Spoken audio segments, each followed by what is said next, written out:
बिस्मिल्लाहिर्रहमानिर्रहीम अस्सलाम वालेकुम रहमतुल्लाहि वबरकातुहू। व्यूअर्स, आज मैं आपके लिए लाई हूँ फ्री एमबीज की ट्रिक जो जैज़ दे रहा है, बिल्कुल लीगल तरीके से और फ्री में दे रहा है। अपने मोबाइल की स्क्रीन पे चलते हैं। अगर आपके पास जैज़ वर्ल्ड ऐप नहीं है तो उसको डाउनलोड कर लेंगे, क्योंकि ये जैज़ वर्ल्ड ऐप से ही आपको मिलेंगे। जैज़ वर्ल्ड ऐप मैंने खोली है। सबसे पहले इसके अंदर आपने अपना नंबर लगा के इसको एक्टिवेट कर लेना है। अपना नंबर यहाँ पे लगा लेना है। यहाँ पे जिसके नाम सिम होगी उसका नाम शो हो जाएगा। नेक्स्ट जो प्रोसेस है, यहाँ पर ये देखें गिफ्ट का आइकन बना हुआ है, आपने इसको क्लिक करना है। इसको क्लिक करने के बाद आपके पास ये वाली स्क्रीन आ जाएगी।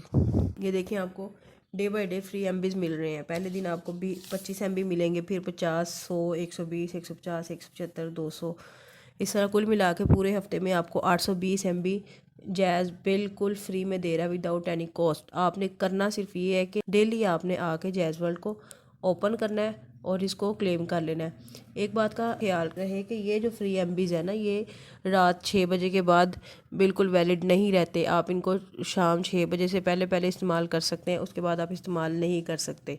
आपको ये वीडियो कैसी लगी, फ्री एमबीज की ट्रिक कैसी लगी, कमेंट सेक्शन में ज़रूर बताइएगा। अगर आप चैनल पर नए हैं तो चैनल को सब्सक्राइब ज़रूर कीजिएगा। Thanks for watching. अल्लाह हाफिज़।